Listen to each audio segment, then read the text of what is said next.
अस्सलाम वालेकुम।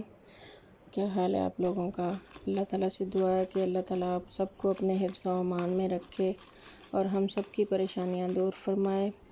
कल मैं वीडियो इसलिए नहीं लोड कर सकी कि बस मैं मेडिसिन लेने गई हुई थी और अपना चेकअप करवाने गई हुई थी।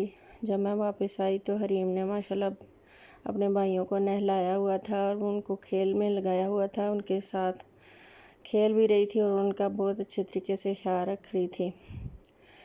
आप लोगों से इल्तमास है कि आज जो मैं वीडियो आप लोगों के साथ शेयर करने लगी हूँ, ये मैं ख़ास तौर पे अपने अब्बू जी के लिए सदका जारिया समझ के शेयर कर रही हूँ। आप लोग इसको ज़रूर लाइक और शेयर भी कीजिएगा। इस वीडियो के आपको बहुत ज़्यादा फ़ायदे होंगे, आप एक दफ़ा ज़रूर आज़मा के देखिएगा। मैं जो आप लोगों के साथ ये जो फार्मूला तैयार करके आप लोगों को दिखा रही हूँ, आप लोग भी अपने घर में तैयार करके आज़मा के देखिएगा। इसके बहुत ज़्यादा फ़ायदे हैं। आपको कोई भी मसला हो, किसी भी तरह का ज़ख़म हो, कोई रैश हो, कोई ख़ारिश हो, कोई कट लग गया हो या कोई स्टिचेस लगे हों आपको, या डिलीवरी में जब कट लग जाता है या वो टांके लगते हैं उसके ऊपर भी आप लगा सकते हैं। और भी किसी भी तरह का मसला हो, ख़ारिश हो, बच्चों को नेपी रैश हो, हर तरह के मसले के लिए ये मेडिसिन बहुत अच्छी है। हमारी अपनी घर की 20 साल से आजमाई हुई मेडिसिन है। ये हमारे अब्बू जी तैयार करते होते थे और उन्होंने हम सबको सिखाई थी। हम सब बहनें अपने घरों में ये लाजमी तैयार करके इस्तेमाल करती हैं और हमने इसके बहुत सारे फ़ायदे हासिल किए हैं। तो मैंने कहा मैं आप लोगों के साथ भी शेयर करूं और आप लोगों से भी गुजारिश है कि ख़ास तौर पे मेरे अब्बू जी के लिए दुआ करिएगा कि अल्लाह ताला उनकी आखिरत की तमाम मंजिलें आसान करे और इस वीडियो को और इस फार्मूले को उनके लिए सदका जारिया बना के इसका सवाब उनकी रूह तक पहुँचा दे।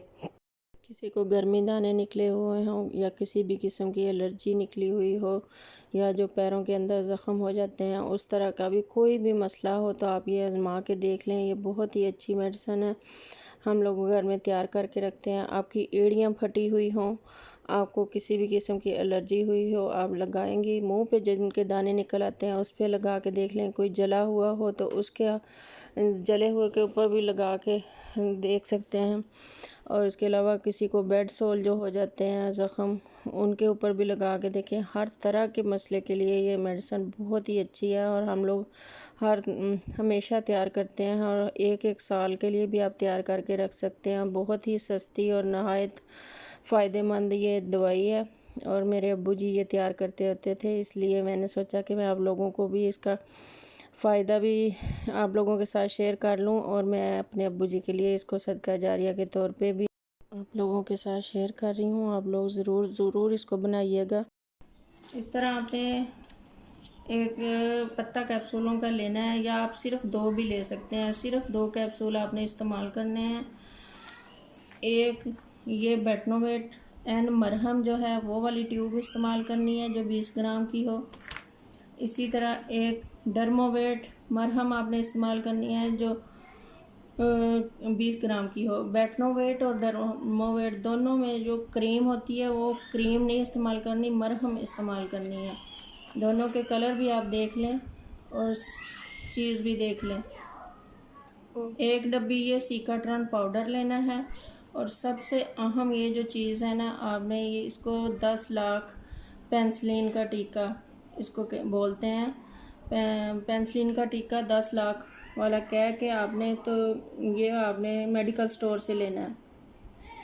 इसकी कीमत बहुत ही थोड़ी सी होती है। ये पहले 7 रुपये का होता था, फिर ये 10 रुपये का हो गया, फिर ये 14 रुपये का हो गया, अब शायद ये 20 रुपये का हो गया होगा। अब की मुझे करेक्ट इसकी प्राइस का नहीं पता क्योंकि ये हमने पहले का लेके रखा हुआ है। और ये सबसे अहम चीज़ जो आपने पेट्रोलियम जेली लेनी है। चाहे आप इसमें पेट्रोलियम जेली ले लें, चाहे आप वो वाली ले लें जो वैसलीन होती है, वो सस्ती भी होती है, वो भी यही काम करती है जो वैसलीन पिंक या ऑरेंज कलर की होती है। या पेट्रोलियम जेली ले लें या किसी भी कोई भी इस तरह की जेली की फॉर्म में जो प्रोडक्ट होती है ना, वो आप ले सकते हैं।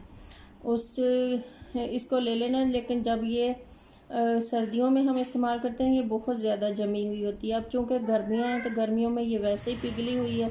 अगर आपने सर्दियों में बनानी है तो इसको आपने धूप में रख के पिघला लेना है। वैसे अगर धूप में ना रखना हो, आपके पास धूप ना हो, तो आप थोड़ा सा किसी बाउल में पानी गर्म कर सकते हैं।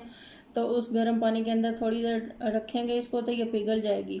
जब पिघल जाएगी तो इस बिल्कुल सॉफ्ट हो जाएगी। आप फिर इसकी डब्बी खोल लें। इसके अगर अंदर फुल भरी हुई हो तो फिर आपने इसमें से थोड़ी सी निकाल लेनी है, या फिर अगर भरी हुई नहीं है कोई और डब्बा ले लें जो इससे बड़ा हो, या फिर इसी के अंदर से थोड़ी सी निकाल लें।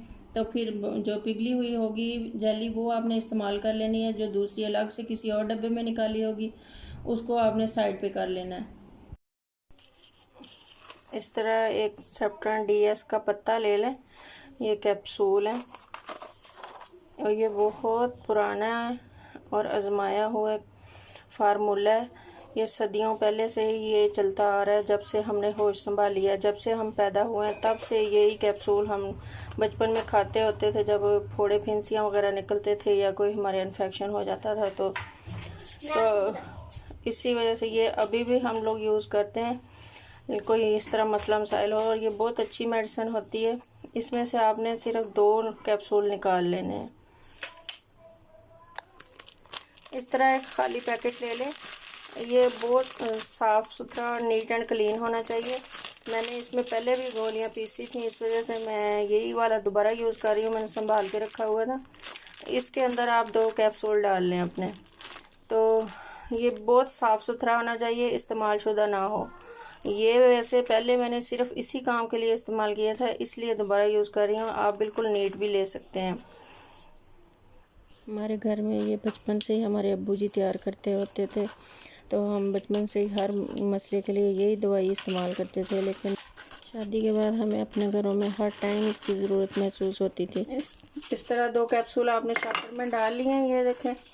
और आप इसको आसान पीसने का तरीका, इसको इस तरह हथौड़ी ले लें और हथौड़ी के साथ इस तरह पीस लें। ये सबसे आसान तरीका है। जब हमें भी ज़रूरत पड़ती थी तो हम जब भी जाते थे अपने मैके तो अब्बू जी से लेके आया करते थे। फिर अब्बू जी ने हम सबको सिखा दी। उन्होंने कहा कि कब तक आप लोग इसके इंतज़ार में हमसे मंगवाती रहेंगी, तो ख़ुद सीख लें। तो फिर मैंने आप लोगों से शेयर कर ली। मैंने कहा कि मेरे अब्बू जी की रूह को इसका स्वाब ज़रूर पहुँचेगा, इसलिए मैंने आप लोगों के साथ शेयर की है ताकि आप लोग भी इससे फ़ायदा उठाएँ। और इस तरह का एक बाउल ले लें आप। और ये वैसे गांव में हम लोग इस तरह प्याली में करते होते थे। ये भी प्याली की शेप का है, इसलिए मैं इसके अंदर ये डाल रही हूँ मेडिसिन जो हमने कैप्सूल पीसे हैं। इसको पीसने के लिए इस तरह ये हथौड़ी से मैंने पीसे थे, लेकिन वो काफ़ी हद तक इस तरह आपने प्लेट में या बाउल में इस तरह डाल लेनी है। अभी ये थोड़ी थोड़ी मोटी हैं। आपने एक स्पून लेनी है। स्पून लेके उसकी आगे वाला जो सिरा है ना, आपने उसको इस तरह से पीसना है। इस तरह कर करके इससे ना ये बिल्कुल बारीक हो जाएगी, पाउडर की शक्ल बन जाएगी। इसको अच्छी तरह पीस लेना है, बिल्कुल इसमें ज़रा भी ऐसे हो जाए जैसे बिल्कुल पाउडर की शक्ल होती है, कोई दाना ना रहे। इस तरह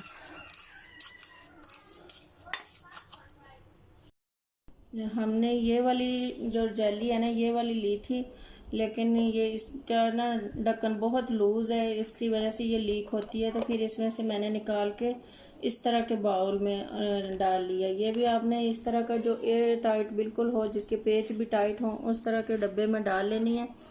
ये मैंने इसकी सील खोल ली है। ये इस तरह की छुरी लेके आपने इसके ऊपर से सील खोल लेनी है। मैंने आपको एक डब्बी की मिकदार बताई है। जब आपने बनानी है, अगर थोड़ी क्वांटिटी में बनानी है तो आपने 1 डब्बी लेनी है। अगर आपने इस तरह का फुल बड़ा भरा हुआ जाल लेना है जेली का, तो फिर आप ये चीज़ें डबल इस्तेमाल कर सकते हैं। मैंने चूँकि पूरे साल के लिए इकट्ठी बनानी होती है, इस वजह से फिर मैं डबल बनाती होती हूँ। वैसे अगर आपने अपने लिए घर में आम इस्तेमाल के लिए बनानी है तो फिर आप सिर्फ 2 कैप्सूल ही यूज़ करेंगे पूरे पैकेट में से, और 1 डब्बी ये वाली यूज़ करनी है और 1 डब्बी ये वाली यूज़ करनी है। अगर आपने ज़्यादा बनानी है तो फिर आपने पूरा डब्बा ये वाला भरा हुआ होगा, 2 डब्बियाँ ये होंगी, और इनकी भी मिकदार 2-2 ही इस्तेमाल करेंगे। 1 डब्बी ये सीकाट्रन पाउडर की आपने इस्तेमाल करनी है। शादी के बाद हमें इस दवाई की इतनी ज़्यादा ज़रूरत महसूस होती थी कि हम लोग हर दफ़ा अब्बू जी से जाके मांग के लेके आते होते थे। तो उसके बाद फिर हम सब ने इसका नाम अब्बू जी की दवाई रख दिया। तो अब ये हमारे घरों में, सब के घरों में ना अब्बू जी की दवाई के नाम से मशहूर है। जो लोग नए देख रहे हैं, आपसे गुजारिश है कि मेरे चैनल को ज़रूर सब्सक्राइब कर दीजिएगा और आप लोग ये दवाई ज़रूर बनाइएगा। जो लोग भी बनाएं मेरे अब्बू जी के लिए स्पेशली कमेंट करके मग़फ़िरत की दुआ ज़रूर कर दीजिएगा। अल्लाह ताला उनको जन्नतुल फ़िरदौस में बहुत ही आला मकाम अता फ़रमाए। जो लोग मेरी वीडियोस को देखते हैं और जिन्होंने मेरा चैनल सब्सक्राइब किया हुआ है, मैं उनकी दिल से शुक्रगुज़ार हूँ। चीज़ जो आपने पेट्रोलियम जेली लेनी है, चाहे आप इसमें पेट्रोलियम जेली ले लें, चाहे आप वो वाली ले लें जो वैज़लीन होती है, वो सस्ती भी होती है, वो भी यही काम करती है। जो वैज़लीन पिंक या ऑरेंज कलर की होती है, या पेट्रोलियम जेली ले लें, या किसी भी कोई भी इस तरह की जेली की फॉर्म में जो प्रोडक्ट होती है ना, वो आप ले सकते हैं। इसको ले लेना। लेकिन जब ये सर्दियों में हम इस्तेमाल करते हैं, ये बहुत ज़्यादा जमी हुई होती है। अब चूँकि गर्मियाँ हैं तो गर्मियों में ये वैसे ही पिघली हुई है। अगर आपने सर्दियों में बनानी है तो इसको आपने धूप में रख के पिघला लेना है। वैसे अगर धूप में ना रखना हो, आपके पास धूप ना हो, तो आप थोड़ा सा किसी बाउल में पानी गर्म कर सकते हैं। तो उस गर्म पानी के अंदर थोड़ी देर रखेंगे इसको, तो ये पिघल जाएगी। जब पिघल जाएगी तो इस बिल्कुल सॉफ्ट हो जाएगी। आप फिर इसकी डब्बी खोल लें। इसके अगर अंदर फुल भरी हुई हो तो फिर आपने इसमें से थोड़ी सी निकाल लेनी है, या फिर अगर भरी हुई नहीं है, कोई और डब्बा ले लें जो इससे बड़ा हो, या फिर इसी के अंदर से थोड़ी सी निकाल लें। तो फिर जो पिघली हुई होगी जेली वो आपने इस्तेमाल कर लेनी है। जो दूसरी अलग से किसी और डब्बे में निकाली होगी उसको आपने साइड पे कर लेना है। आप इस तरह सारी चीज़ों को एक ही चीज़ में मिक्स करके रख सकते हैं। तो इसको 1 साल के लिए भी आप महफूज करके रख सकते हैं। इसका कोई भी साइड इफ़ेक्ट नहीं होता। लेकिन जब चीज़ें आपने लेनी है तो उससे पहले आपने उनकी एक्सपायरी चेक करनी है। ये सारी चीज़ें आप चेक करके इस तरह मिक्स करके रख लेंगे तो आपके बहुत सारे मसले हल हो जाएंगे। जो रोज़ रोज़ आपको रैशनल क्रीम्स वगैरह लेनी पड़ती हैं बच्चों की नैपी रैश के लिए, तो वो भी आपको नहीं लेनी पड़ेंगी। हर काम के लिए ये आपका मसला हल कर देंगी घर में। आप एक छोटी सी डब्बी ले लें, उसमें निकाल के रख लिया करें। बाकी की किसी फ्रिज में बेशक महफूज करके रख लें या फिर बाहर भी रख सकते हैं, तो कोई मसला नहीं है। आप लोगों से गुजारिश है कि मेरी इस वीडियो को ज़्यादा से ज़्यादा शेयर करिएगा। मेरे अब्बू जी के लिए कमेंट में अच्छी सी दुआ लिख के उनकी मग़फ़िरत की दुआ करिएगा। और इस तरह अपनी एड़ियों पे भी आप इसको लगा सकते हैं। अपनी दुआओं में मुझे और मेरे घर वालों को भी याद रखिएगा। अल्लाह ताला आप सब की भी हिफाजत फ़रमाएँ, आप सब की ज़िंदगियों में भी खुशियाँ और सुकून लेके आएँ। कभी भी ज़िंदगी में कोई मसला ना आए किसी के भी। अल्लाह ताला हमारी ज़िंदगी के भी तमाम मसले दूर फरमाए। मेरी तरफ़ से आप सबको अल्लाह हाफ़िज़। कल जब मैं घर वापस आई हूँ तो कल मैंने आके दुआ ज़ारा की वीडियोस देखी जो उसने अपने वालिदैन के ख़िलाफ़ दिए हुए थे वहाँ पे बयानात। तो मेरा इतना दिल दुखा कि फिर मेरा बिल्कुल भी कुछ भी करने को दिल नहीं किया। सारा दिन मुझे बहुत ज़्यादा परेशानी होती रही कि वालिदैन कितनी मुश्किल से बच्चों को पालते हैं, तो आखिर में औलाद उनको किस तरह ज़लील और